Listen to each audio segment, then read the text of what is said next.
What's up, everyone? You are listening to the Build Your Vision podcast, the podcast that helps you get where you've always wanted to be, because every visionary needs a plan. This is episode 65. On today's episode, I have with me Koran Godwin, who's better known as Coach Godwin. And I especially like this interview because our guest today has a different type of profession and background. You don't have to be a teacher, you don't have to be a business guru, a consultant, or sell products to follow and build your vision. You can be a visionary doing whatever you want, whatever you love, anything. It can even be sports, and that's exactly what Coach Godwin did. He turned his love for basketball into a love of helping young people grow and become great athletes and ultimately become great people. Coach Godwin was an all-time scoring leader at University of North Florida. He's been inducted into the institution's Hall of Fame. He's the founder and head coach of JumpStart Sports. He's an inventor of the Ball-hog training gloves and some other inventions. He's the author of Everyone Hates a Ball-hog but Loves a Score. He's trained young people to millions of dollars in basketball scholarships. And all of this was possible because his tryout with the Orlando Magic NBA team didn't quite play into his purpose. You'll get more into that as we go throughout this episode. If you get any value from this episode, please post a screenshot on your Instagram story, or you can post it, tag us at Build Your Vision Pod. And lastly, if you love the show, leave a rating and review on Apple Podcasts. That's the only ask I have of you. All right, let's get into this show with Coach Godwin. Let's go. Loading. It's a case study for success. Be teachable. What better way to learn than to just ask? The learning process becomes a journey. Turning dreams into realities.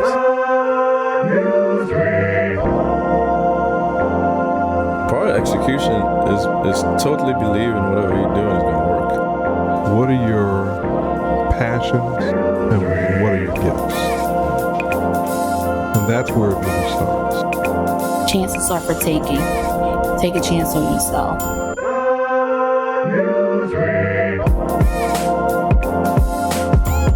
Any and everyone is capable of being a leader.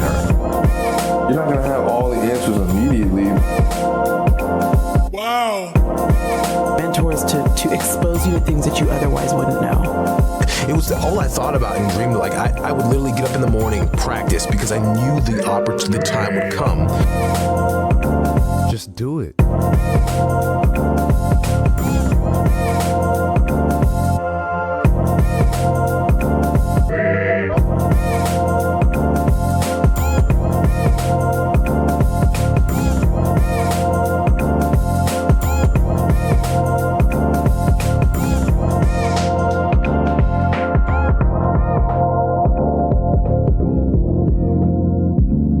My name is Coach Koran Godwin.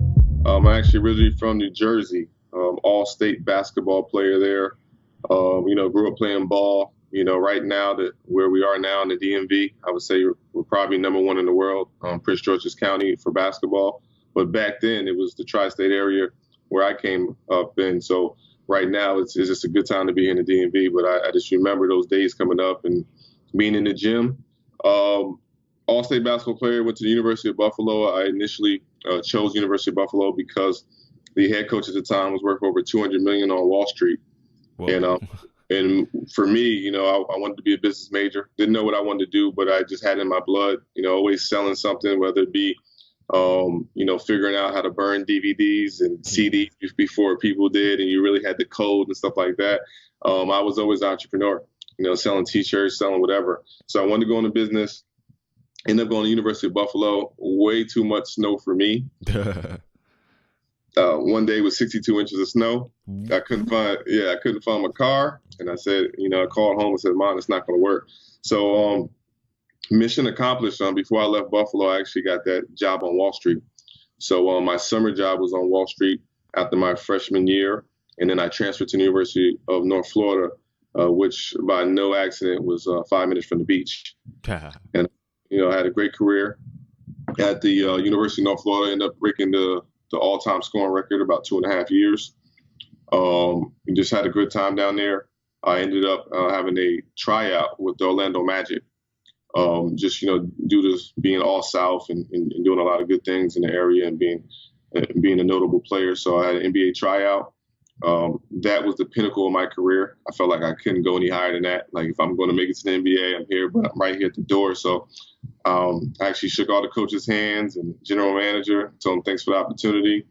I didn't get drafted, but I felt that, through all my accomplishments, being a high school single-season all-time leading scorer, a college all-time leading scorer, and being able to make it to that level where, I was looking at Grant Hill's locker at the time in Orlando Magic and putting on the NBA jersey. I felt like that was it. And God was telling me that, I want you to give back. So after that, I started my coaching career. University of North Florida, started coaching in college. I moved on to coaching in high school because I got a little bit more autonomy as far as, being able to provide more and actually show into the lives of these young guys. And during that process, I became a head high school coach. I also wrote a book, Everyone Hates a Ball-hog, They All Love a Scorer. Mm-hmm. One thing led to another. I started producing videos. I stayed in physical product. I became an inventor, utilizing my background and my business degree. I've gone on to invent, plenty of products now. Ball-hog gloves, which are ball handling gloves. The D-cone, which is a 3-in-1 defender that can be used as a cone. And just various other things, man. I can go on and on, but that's pretty much my background in a nutshell. Yeah, and when I was talking to Ryan, he was describing. He was like, "Yeah, Coach Godwin." I was like, "Coach Godwin," and he was like, "You know those Ball-hog gloves?" I was like, "Yeah, everybody knows the Ball-hog gloves, man." I mean, if you're into basketball, you know what they are. Yeah. So I was like, "Really? He made those?" He was like, "Yeah, those are him. That's him." And I was like, "Wow, that's crazy." So definitely, those have expanded far beyond. They're everywhere. I mean, when I saw them, I was like, "Wow, these are pretty cool." And that's an interesting lead on what you're doing now, because most people I talked to who were in sports were like, I was going to go to the league, blah blah, and then it didn't happen, and then I was like, what was that? And it kind of seemed like your story's a little different. It was kind of like you were almost satisfied with where you had gotten to, and you had like two different passions, and you kind of just chose to go one way instead of the other. I don't know if that's it. That's kind of what I'm dissecting a little bit. I actually went through that process. Okay. And there was a bit of depression that kicks in. Yeah. Figure my whole life I was a star. I was always the leading scorer on my team. Everything's paid for. Your shoes are paid for. Your meals are paid for. Mm-hmm. You're praised. You're honored. I became an all-time leading scorer. I had to try with the Magic. And when I didn't make it to the NBA, the option was to go overseas. But I still had credits left to finish school. And one of my friends that's actually a little bit older than me, who went to University of North Florida, is actually from PG County, which I preside now. He told me, he was over in Turkey. He said, it's not worth it. He was like, get your degree, because your legs only last for so long. But what you have can take you much further. So that allowed me to have that confidence to say, you know what, forget overseas right now. I'm going to start my coaching career. But during that process, you're not the same guy anymore. You're no longer. Yeah. You know what I'm saying? So my first rule, because I saw it coming, I told Coach, I said, look, I'm going to coach for you, because he asked me. I knew not to ask him, because if I would have asked him, you're going to do the laundry. That's the first thing. So I told him, I'm not doing laundry. And don't yell at me in front of the guys, because those were the guys that I led the previous 3 years, So I can't go from being that to being the guy that they throw laundry at. So I did go through a bit of a period where it's like, okay, what I'm going to do now. And after I graduated and had my degree, I was a year removed from basketball. I had college coaching under my belt. Like, what do I do now? So I started actually working at Enterprise, the YMCA first, YMCA athletic director, which was one of the toughest jobs I ever had in my life. I mean, we had over 80 basketball teams. Sheesh. And you're talking about a guy that's, as 20, 23 years old, and you're dealing with 80 basketball teams. You're dealing, that's just a lot, that's hundreds and hundreds of kids, man. And having to coordinate gyms, but it was great because I knew at that time that'd probably be the toughest thing I ever had to do. But I worked there and I worked for Enterprise. So you're talking about a mind trip, you know what I'm saying, where your mind is really focused on maybe playing ball, making money, and now you're cleaning cars. Yeah. Yeah, pride. we want to get into that, and I want to kind of like seamlessly transition into that, and I kind of want to start at the beginning. Like, okay, you said you're from New Jersey. What part of New Jersey you from? I'm from Roselle, New Jersey. Roselle. Okay, is Yeah. that? So that's 15 minutes from Newark Airport. Okay. Cool. If you know where Newark is, Roselle, I'm right there, Union County. I'm trying to figure out my way around New Jersey now. My roommate's from New Jersey, so I kind of been there a couple of times. So Roselle, historically a basketball place, I think it has probably the top three, I would say, my high school as far as state championships. So we won a lot of championships. And Al Harrington is actually from New Jersey. Okay. I'm from Roselle. Both of us migrated from Orange to Roselle. And we just have a ton of athletes there. So it's one of those special places it's a small, borough, what I'm saying, outside of Elizabeth, outside of Newark, but one of those places where definitely you get to get in the trenches and there's a lot of athletes, what I'm saying, coming out of it. Is it Carl Anthony Towns from there too, or he's from a different part? Well, you would know Roselle from Roselle Catholic now. Okay. So Roselle Catholic, I guess they've actually transformed. They weren't like that back then when I was coming up, but right now they're a basketball factory and they're doing very well. So Roselle Catholic's winning state championships, and I kind of wish it was like that back then because we only had a few options for private school. You had St. Pat's, of course, and then you had St. Anthony's, and but there's so much talent. I mean, it was just Roselle, period, man. We just fighting each other. So I think the combination of private schools and public schools are very important, especially, we're in the DMV, so we have over 100 private schools. Yeah, that's a lot. So as you know, basketball here is absolutely king, and it's nuts because of that, because you have the infrastructure. But yeah, people in the basketball world know Roselle for Roselle Catholic now, but back then it was my high school, which is Abraham Clark, Roselle. Cool. So growing up, all the young kids have those hoop dreams. What was it like for you growing up in New Jersey? And when did you figure out that you wanted to play basketball? That was your thing? Oh man, my mother just placed me in sports. I think at 8 years old, so she put me in football first. Didn't want to do it. Every kid wants to play video games, and I excelled in football. The basketball season came. I said, no, I'm a football player. She said, no. She put me in that. And then baseball season came. Said, I'm a basketball football. She said, no, you're playing baseball. So my mother was smart enough. I think some parents now kind of let their kids decide at 7 and 8 what they want to do. Yeah. And it's they don't know what they want to do. They don't have any exposure or perspective. You have to put them in everything in order to figure out what they're talented in, and what you have time for as a parent. So, my mother sold into me. She taught me I could do all things through Christ, and that there's nothing I can't do. And she made me play everything. And it's good because she did it for different reasons that I didn't know then. Even for baseball, Roselle is a predominantly black borough. So you'd be a black suburb, kind of like PG County. So Roselle is just like PG, it's just a smaller 2 square miles. And baseball, obviously, you're going to be around different people, Caucasian boys, different type of ethnicities. So she put me in that for that reason, so that I can kind of get that balance. So it's different reasons for anything. But yeah, definitely had hoop dreams. We had tons of players, always had one of the best players in the country. The ABCD camp was in New Jersey, so I got to see all Americans coming from all around. And we were on top. Even I mentioned Al Harrington before. He was number 1 in the country, number 1 player. And that wasn't a big thing to us. Shaheem Holloway was 2 years before him. He came over from New York. A lot of the New York guys would come over to New Jersey for the opportunity. So, it was just a basketball place. Stephon Marbury, Sham guy. Mm-hmm. It was just, everything was basketball. So for me, what separated me was my work ethic. I actually had a coach named Chris Cervantes, who took interest in me, and he was my trainer. So I had a trainer in the 90s when almost no one did. It was Al had his trainer, which was Sandy with the Real Runners. I had my trainer, which was Chris Cervantes with Fast Break and St. Pat's. So I was at St. Pat's gym almost every day. St. Pat's, is that same school Kyrie Irving went to? Yes. Yeah. Yes. Kyrie Irving, Al Harrington, Shaheem Holloway. What's my guy that went to Kentucky, got drafted by Charlotte. He's there now. Michael K. Gilchrist. It was a factory back then. So the culture is much what we're in right now, where it's just basketball was everything, man. So I was able to excel. And what did that look like? Was everyone out there practicing all the time, or did you already separate yourself as far as your work ethic as a kid?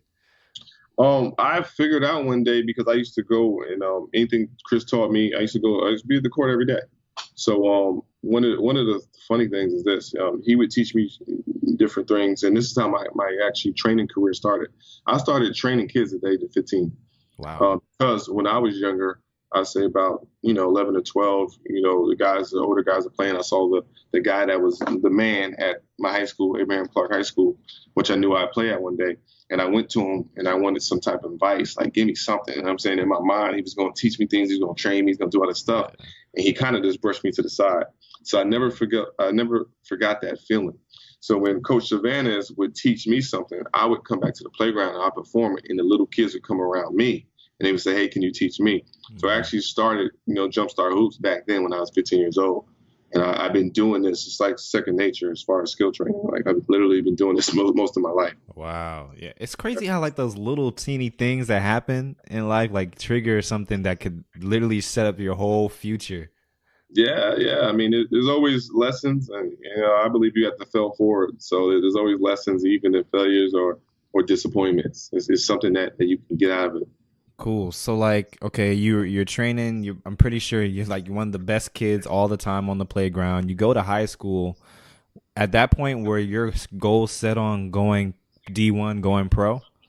Oh yeah, definitely. NBA was always the goal.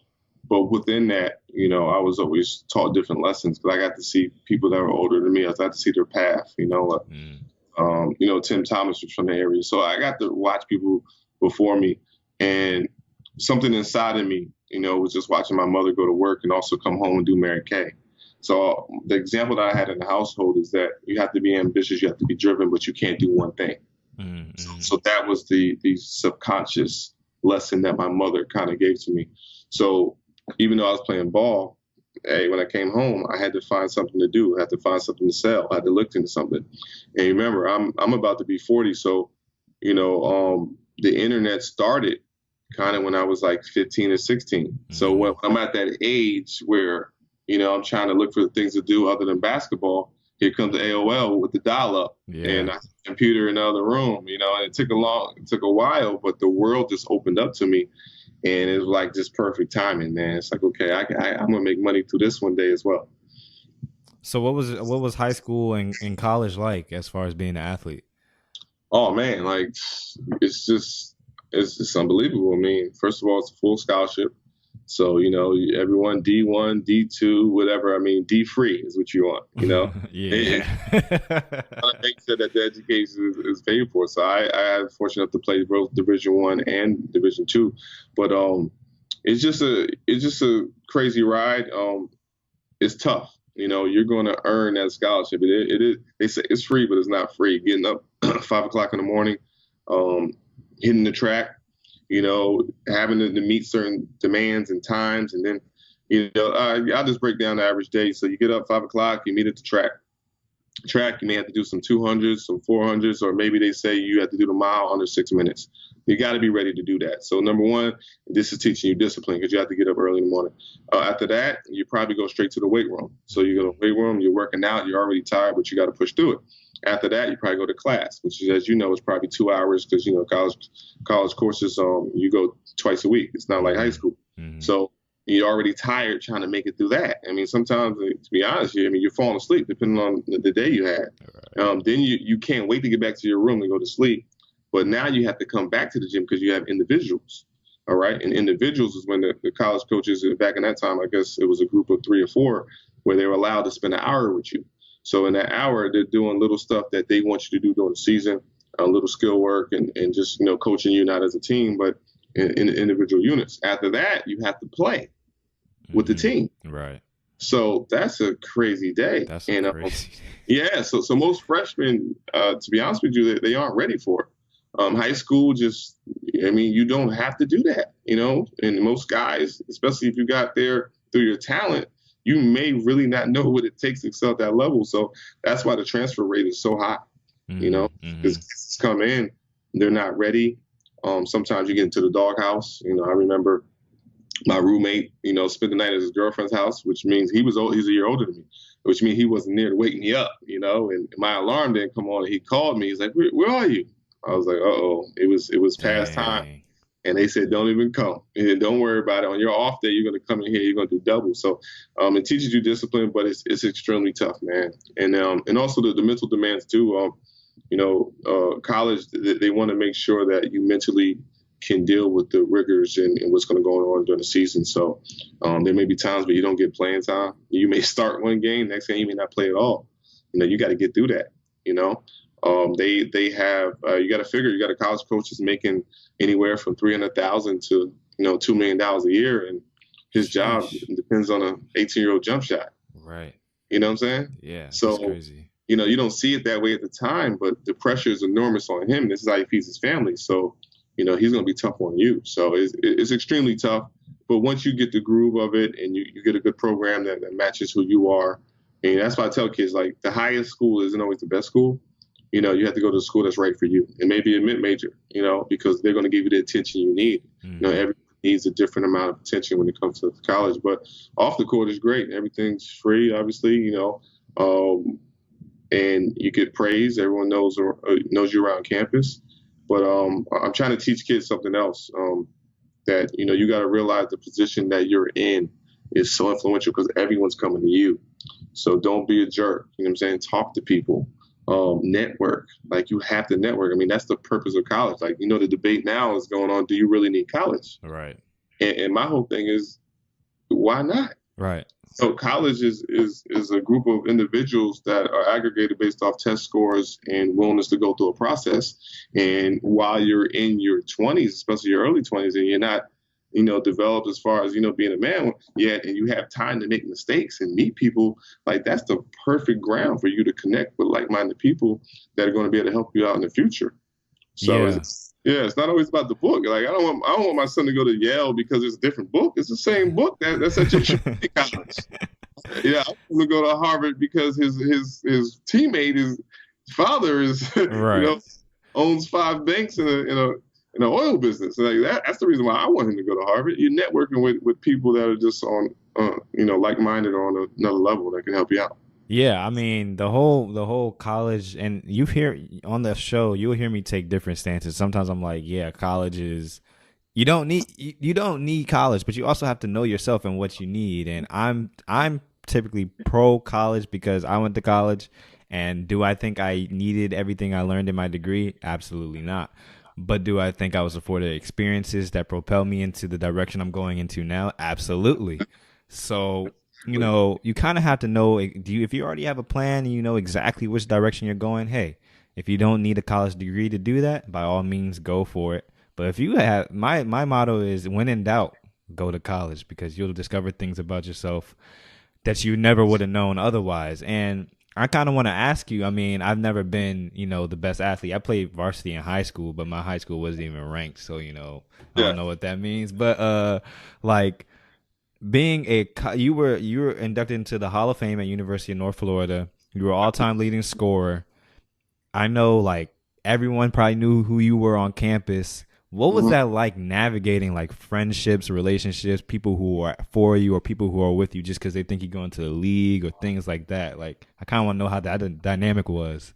Well, college is different than high school. High school, you have friends that aren't athletes because these are people that you choose because, you like them. You have a connection with them.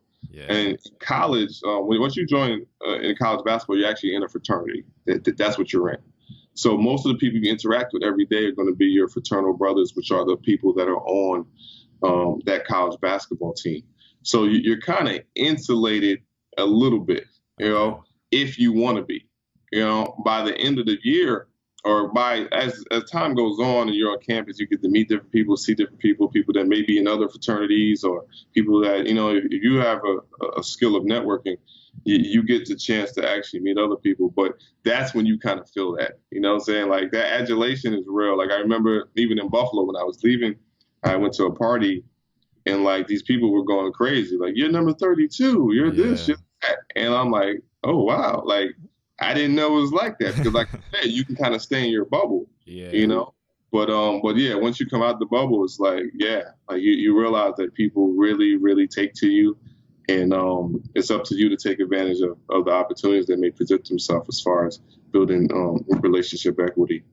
Cool. Were there any crazy stories or anything that was just like, that was weird, that has ever happened because of that pedestal sometimes people put you on?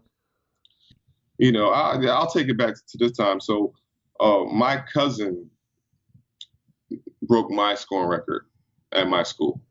So University of North Florida, I didn't know he was my cousin. Oh, really? Yeah, his name is Dallas Moore, and I'm sitting there watching him, and I watched him his freshman year, and he gave Florida, which is obviously high major. We're mid major, high major. He gave him like 26. I said, oh shoot.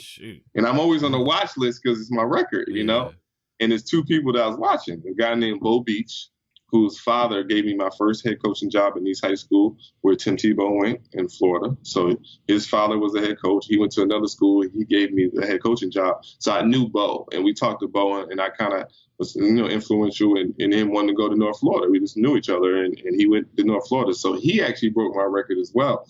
But Dallas he's number one right now.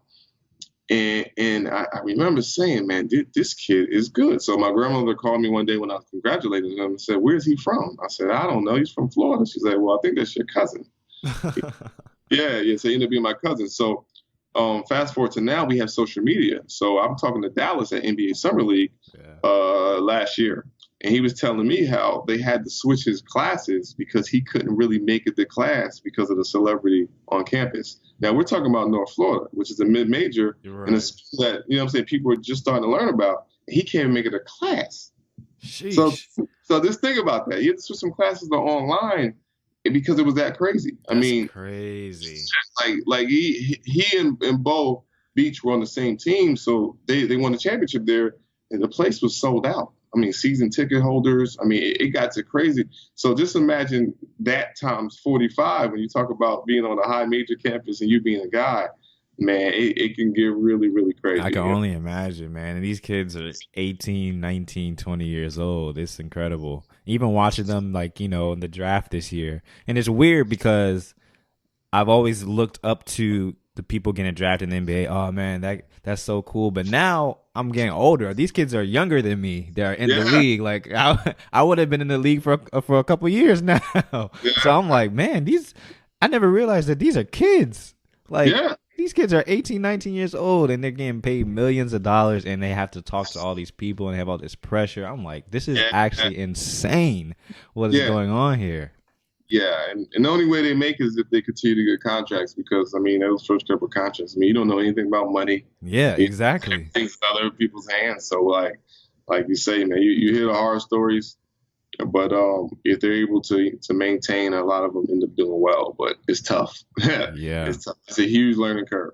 Yeah, so, you're doing great in college. Your college career is taking off, and you get to go to a tryout for the Orlando Magic, right? Yeah.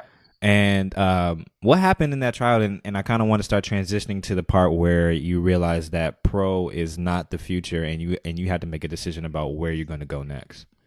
So it was a bittersweet announcement because Coach called me to the office. I walk into the office, hey, Coach, what's going on?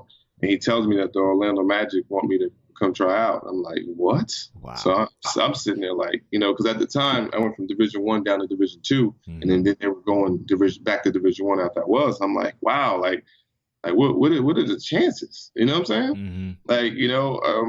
And it happened. And I think God was just showing me that anything is possible. I have your back. I can take you anywhere I want you to go. Yeah. So it was just a reassurance that I was on the right path. But he also told me that due to my medical history, I twisted both ankles over 60 times. I had a terrible ankle injury. I think going into college. I literally in my visit I couldn't play or anything. I was limping around. They gave me the scholarship. I did well there. Freshman year my high was 26 points, but my ankles were done, and I didn't really get therapy till I came down to UNF. But they record every time you twist your ankle. Wow. And that was every day for me. I had rubber ankles, and even my senior year it was hard to play. I had to take Advil just so I can play. That's how bad it got. Wow. So he told me look, we have to give them your medical thing, but just go there and try your best. So I already kind of knew, what I'm saying? Once they saw that, they'll be like, all right, but it was this validation for me, man, all the hard work, man, that I put in over the years. And I put a lot of this into my book, Everyone Hates a Ball-hog, but they all love a scorer, which is it's a free audiobook on my website, ball-hog If anyone wants to check it out, you can kind of listen to my story, or you can buy the book. Doesn't matter. I said that was validation of all the hard work, all the hours in the gym, just to reach the top of the mountaintop.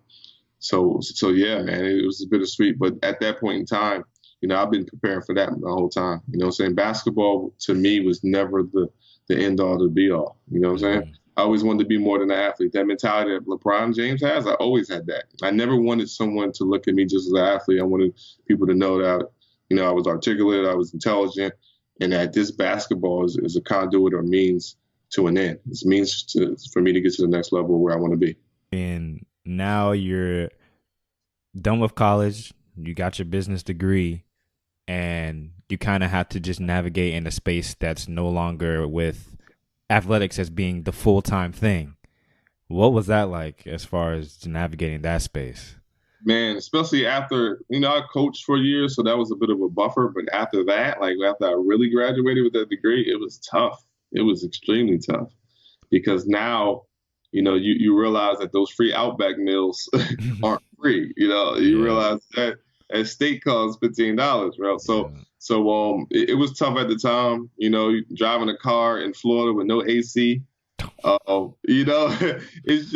It's just the little things just started to jump out at you, man, because people aren't catering to you anymore. It's literally you're starting from ground zero, and it's what are you going to do? And sad to say, a lot of athletes don't take the experience they have. I've been playing basketball since 8, and at that point in time, I'm 23. So I mean, that's a lot of knowledge, 17 years. So that's a lot of knowledge. So, fortunately for me, I was able to kind of work a job.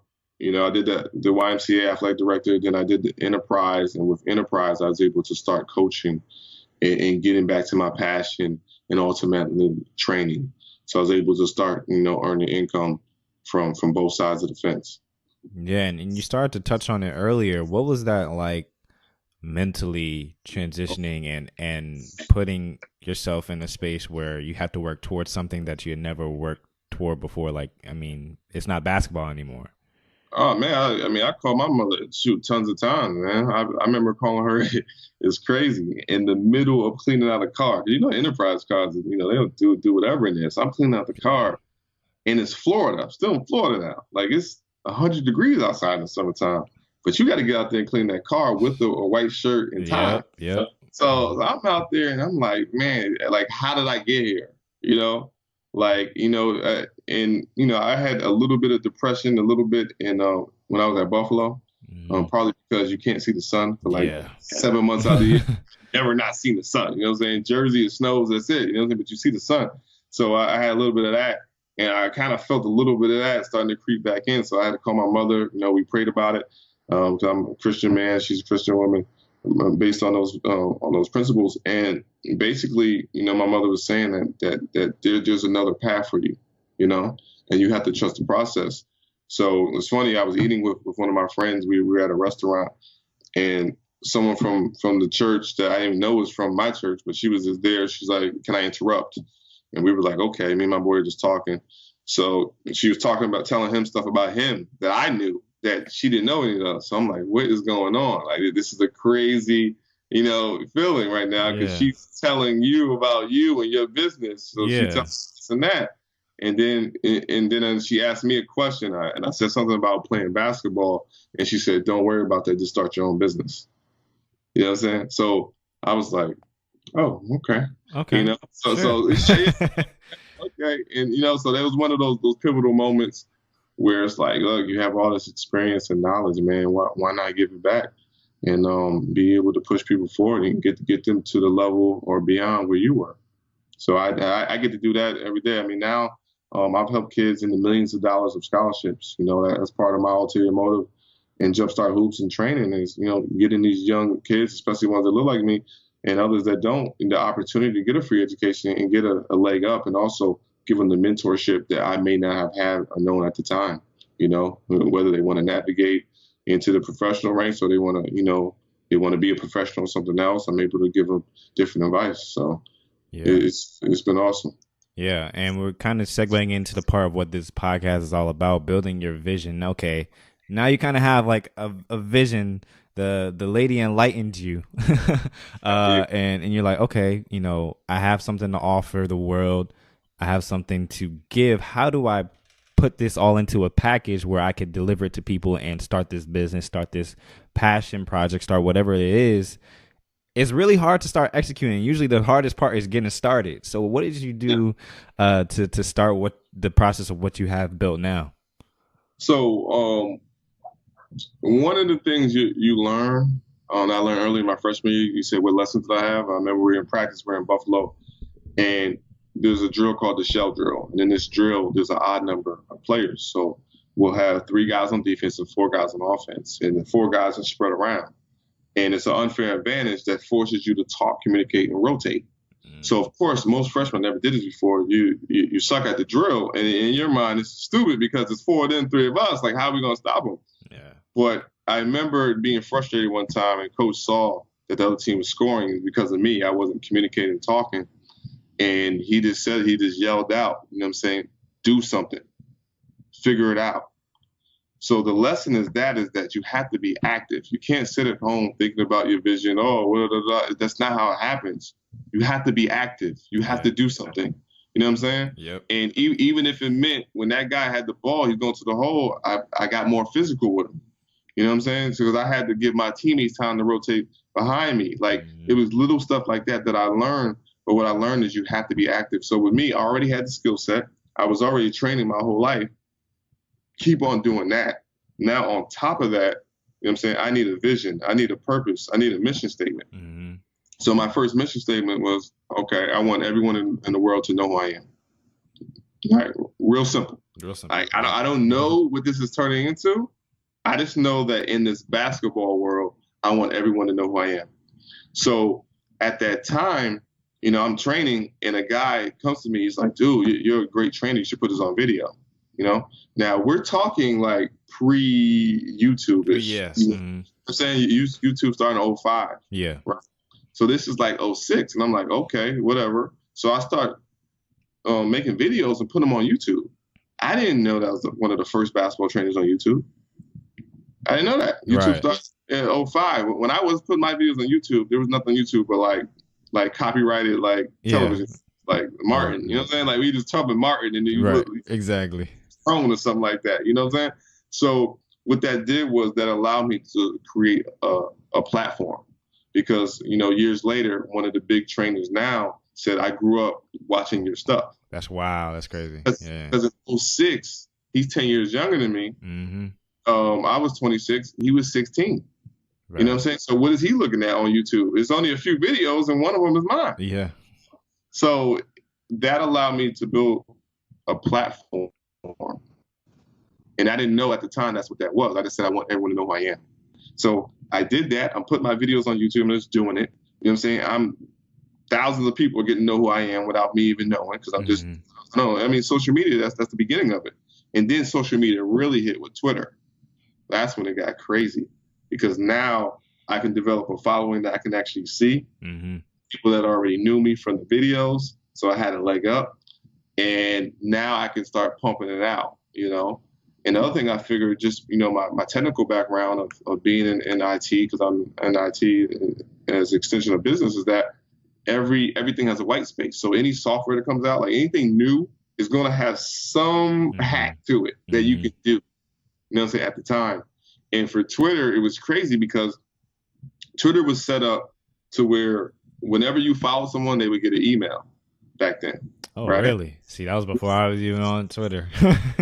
Yeah, I mean, this is early Twitter. Yeah. So if you were very aggressive in following, and then you had hashtags, you know what I'm saying? You still had the searches. Yeah. So I can search ball is life. I can search a basketball term and just follow that person.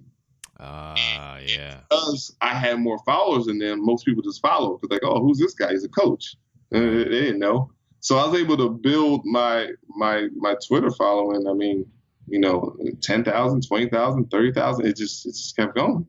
You know, so I was able to push out even more content through Twitter, and then Instagram came, and then so it kind of came true. The mission statement came true. I wanted to, as many people know me as possible, and I just wanted to give. You know, even before Gary Vee, you know, put it in the book. You know, Jack jab, right hook. Yeah. I was just given, because I wanted, and I knew that part of my talent was being able to teach the game, but also provide drills. That's the one thing that every basketball player and coach wants is drills. And I'm like, I have a million drills in my head. I mean, it's just I've been doing this since 15. Mm-hmm. I wake up in the middle. You can wake me up in the dead of the night, and I could do a workout for you. I mean, I just had that gift. Right. So being able to put that gift on display just created a platform and a following. Right, and you just started doing something. You took action, and then it kind of just took off from there, and it kind of gave you, okay, well, I need to go here next, and you go. That's what I try to really let people know. It's like you're not gonna have the plan like all figured out. Like you got to just start doing something, and then you realize, oh, okay, I need to go here. Oh, okay, I need to go here, and then it turns into, oh, it looks like you had a plan the whole time, but it's like, nah, I was just going from one step to the next. Yeah, and and I have all different type of basketball analogies, but it's just like being a post player, right? Mm-hmm. Being a post player, you're not a controller when you get the ball. It's really all the guards, right? Yeah. So a lot of post players will be on the block, right? And the guys behind them, mm-hmm. they don't know where he is. Mm-hmm. All they know is they want that ball. You see this all the time. The guard throws the ball. What happens? The guy comes around, steals the ball. It happens all the time, right? It's because he doesn't understand that sometimes there's a process to what you want, So for me, the process was get the audience, which is called branding. Build your brand and your platform, and then you can figure out what it is you have. So just like the post player, you got to give that guy an elbow. You got to know where he is. Put your body on him. Sit down low, squat, so that you can know where he is. So you know where you want to receive the ball. Because if he's pressuring you to the baseline, I need the ball to this hand. If he's pressuring, you know what I'm saying? But so that taught me that that you have to reverse engineer success, which I always do.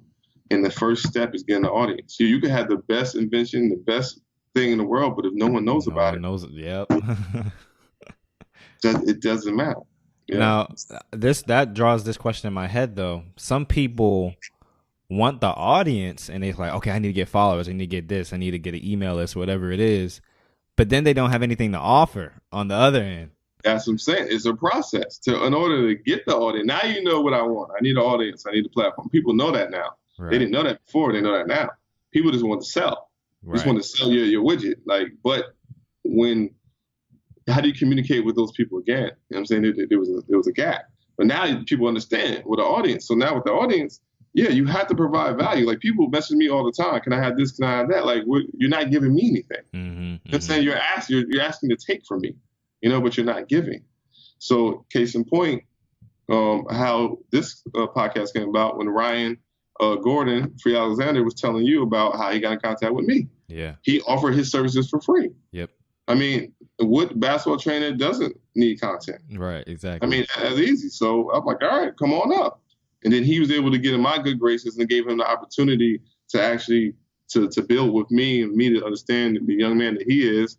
And, he wanted some mentorship. I'm like, cool. I like the guy, and next thing you know, Final Four, things happen that way. But value is always first. You got to provide value. Right. Exactly. I didn't want anyone to misconstrue that and say, oh, I need to get an audience. Well, okay. But why would they want to stay in contact with you? You know what I'm saying? But, kind of coming to a close, everyone has ups and downs, in their career, in their journey, in their vision building process. What were some shortcomings or some failures that you experienced in your journey? Oh man, I mean, there's failures every day, especially when you talk about, being in business, having balance. I think balance is the toughest thing because now, I'm be 40 next year, so you got 2 kids, you got a wife. Yeah. How do you balance that and compete with your 26-year-old self that had all the time in the world to be up, writing books and creating things and creating products? So balance is always something that's needed. And just being able to, if I were to go back, I think I did a pretty good job, but just being intentional about networking because you can't do it yourself. I think that's, without going into every single failure I've ever had, most things can be fixed if you could pick up the phone and call somebody who's a subject matter expert in that thing. And so for me, I had to bump my head a lot, in a lot of different areas, especially because, just being a trailblazer, being one of the first, on social media, whatever. I mean, no one knew, no one knew this was going to, like Instagram is now reality and the real world is now the fake world now. You know what I'm saying? When it comes to business, I mean, it is what it is. I mean, Kylie Jenner is worth more than, Beyonce. Right. Yeah. How is that? Rihanna's worth more than Beyonce right now. Like how, it's embracing social media. So things have changed, and I just believe that my philosophy is to fail forward, man. I love it. Like I love it because whenever you fail, that means it's going to be harder for the next person to duplicate what you're doing. Right. You know what I'm saying? Yeah. So once you navigate it and you get around it, it's like, okay, and now I understand the game. Yeah, that's definitely a quote I use all the time. Like, the easiest thing to do is ask questions. It will save you a lot of time. It will save you a lot of time. Instead of, I mean, you can always figure it out on your own, but if you have the resources around you to kind of navigate and avoid some of those pitfalls, by all means, go that route. Yeah, and it's for me, like, success, like you want to reverse engineer. A lot of people say success is making money. I mean, I guess that's a part of it. But if you really want to reverse engineer success, it comes from networking. It comes from being around the right people and meeting as many people as possible. And coming from a place where I come from, Tri-State area, New Jersey, we're anti-network. You know what I'm saying? We don't say hi to each other. We don't say hi to somebody says something to you, there's a problem right away because we don't talk to each other. Right. Just getting out of that mindset and traveling the country, you gain perspective. And once you gain that perspective, man, networking, especially basketball, I mean, it's one of the biggest networks in the world. I mean, I can't explain to you how many opportunities I got through basketball. Like literally to this day, like kids I train, their parents do something, we're PG County, the wealthiest African-American place in the world. Yep. So there's tons of people here that are doing things that are amazing. And, it all comes down to networking. So what's one of the biggest successes that you had so far in your career? I think that whenever I help somebody get a scholarship, it's just, man, like, I don't know what's bigger than that. Obviously, I, make a lot of money. You know what I'm saying? That's great to have as a goal, But when you leave this earth, what was your legacy? You know what I'm saying? What was your legacy? And to say that you helped thousands of players get scholarships into the millions of dollars, and you helped change their family tree. You help change their perspective on life. I mean, I have college kids come home right now, and when we go to lunch together, we don't talk about basketball, right? Like at all. Yeah. It's more than basketball now. Yeah. I have the kid that's at Stanford. Like he's in the elite of the world. Yep. Once you get in the Ivy League, Stanford, Duke, like you're the elite of the world. You're in a special group that you really have to take advantage of. Our conversations are deep. Internships. How do we get here? How do we get to this person?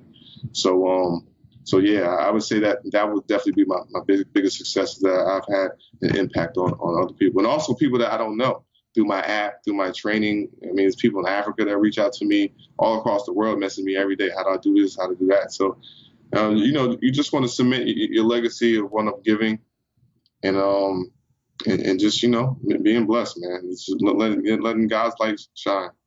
Yeah, man, that's good. And last thing, just if you had a phrase, like imagine there was a scrapbook, and in this scrapbook there was everyone that ever lived, and each person had like a quote or a phrase. You know how they have like in high school a thing you could put on your yearbook thing. What would be the phrase that you would want the world to see for under your name? Yeah, well, I put that every day on Instagram and all social media, and it's God first, work until.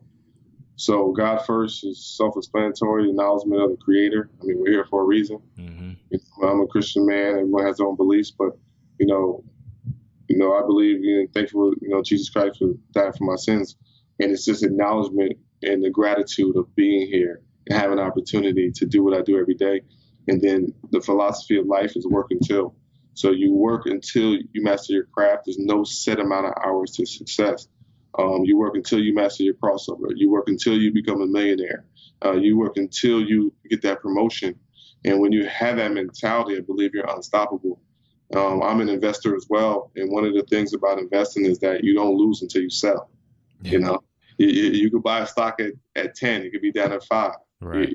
The stock is down, but you do not lose until you sell. Yep. Stay in there and you persevere through whatever it is in your life, if you could just stay in the ring, keep fighting, sooner or later that stock's going back up. And you buy low, you sell high. So God first, work until. Man, yeah, that's good. And I see you got it's branded all over you, man. Work until. That's nice. Where'd you get that poster with the stick figure, man? That's tough. Yeah, that's one of my logos, you know. So that's nice, man. But, you got the stick man. You killed it, bro. That was it, man. I think this episode. Thank you, Coach Godwin, for coming on the show. I hope you all learned something from this episode. I know I learned a lot. This episode was so much bigger than basketball. Everything Coach Godwin said applies to your vision story as well. I hope you're inspired by his story and you are walking away more motivated than when you first started listening. If you want some dope drills, want to expand your basketball game, want to order his book, or just want to check out his brand, all his links and contact info will be in the show notes, so you can check them out there. Follow me on Instagram or LinkedIn for more vision casting and visual bidding content outside of the podcast. And my social handle will also be in the show notes, so you can just click it there. I will talk to you guys Friday. For real this time, guys. For real, I'll be talking to y'all on Friday. I had some technical difficulties with the episode that was supposed to be released this week, but that will be up on Friday. Until then, keep building your vision every single day. Peace.